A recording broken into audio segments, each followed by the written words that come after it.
Hi friends, welcome to Suji's recipes. இன்னைக்கு நம்ம பண்ண போகிறது சட்னி ரெசிபி தான் பண்ண போகிறோம். நல்ல சுட சுட இட்லி தோசையோடு சாப்பிட்றதுக்கு சூப்பராக இருக்கும். நல்ல வாசனையாகவும் இருக்கும். வாங்க எப்படி பண்ணுறதுன்னு பார்க்கலாம். முதல்ல கடாயில் ஒரு 2-3 டீஸ்பூன் அளவுக்கு எண்ணெய் சேர்த்துக்கலாம். இதில் 2 டீஸ்பூன் அளவுக்கு உளுத்தம் பருப்பு, 2 டீஸ்பூன் அளவுக்கு கடலைப்பருப்பு சேர்த்துருக்கேன். இதில் பருப்பு வந்து உங்களுக்கு கம்மியாக போடணுன்னா நீங்கள் ஒவ்வொரு டீஸ்பூன் சேர்த்துக்கோங்க. வெறுமனே உளுத்தம் பருப்பு மட்டும் போதும்னாலும் கடலைப்பருப்பை ஸ்கிப் பண்ணிக்கோங்க. பருப்பு நல்லா செவந்ததுக்கு அப்புறமா மீடியம் சைஸ் வெங்காயம் 1 கட் பண்ணி வச்சுருக்கேன். அப்புறம் ஒரு சின்ன பீஸ் அளவுக்கு இஞ்சி, 4-5 பச்சை மிளகா உங்கள் காரத்துக்கு ஏற்ற மாதிரி சேர்த்துக்கோங்க. மீடியம் சைஸ் தக்காளி 1. இது வந்து கொஞ்சம் நல்லா வதங்கணும். அந்த டைமில் நம்ம வந்து புதினாவும் கொத்தமல்லியும் ஒவ்வொரு கைப்பிடி அளவு எடுத்து அதை நல்லா கழுவி வச்சுருக்கேன். அதை சேர்த்துக்கலாம். பாருங்கள், நல்லா வதங்கிருச்சு. இந்த புதினாவும் கொத்தமல்லியும் சேர்க்கும்போது ஃப்ளேவரும் நல்லாயிருக்கும், கலரும் சூப்பராக கொடுக்கும். ரொம்பவே ஒரு ஆரோக்கியமான சட்னின்னு கூட சொல்லலாம். அடுத்து ஒரு 10 பல்லளவுக்கு பூண்டு சேர்த்துருக்கேன்.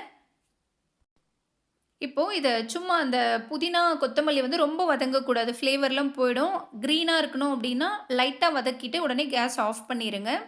இப்போது 2 டீஸ்பூன் அளவுக்கு துருவின தேங்காய் சேர்த்துருக்கேன்.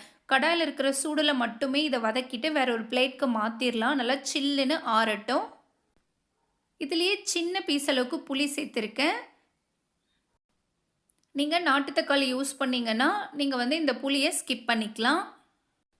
இது சில்லுன்னு ஆறுனதுக்கு அப்புறமா மிக்ஸி ஜாரில் மாற்றி வச்சுருக்கேன். இதில் ஒரு 1/2 டீஸ்பூன் அளவுக்கு சால்ட்டும் சேர்த்துட்டு முதல்ல ஒரு வாட்டி மிக்சியில் போட்டு அரைச்சிட்டு அதுக்கப்புறமா தண்ணி சேர்த்து அரைச்சிக்கோங்க. கொஞ்சம் கொரன்னு அரைச்சோன்னா அந்த பருப்பெல்லாம் வாயில் கடிப்படும், நல்லாயிருக்கும். அரைச்சதை வேறு ஒரு பவுலுக்கு மாற்றிட்டு இப்போ வந்து இதுக்கு தாளிப்பு கொடுத்துடலாம். நான் வந்து மிக்ஸி ஜார் வாஷ் பண்ணி கொஞ்சமாக தண்ணி மட்டும் சேர்த்துருக்கேன். தாளிக்கிறதுக்கு கடுகு, உளுத்தம்பருப்பு, கடலைப்பருப்பு, கருவேப்பிலை போட்டிருக்கேன். நீங்கள் விருப்பப்பட்டீங்கன்னா இது பெருங்காயம் சேர்த்துக்கோங்க.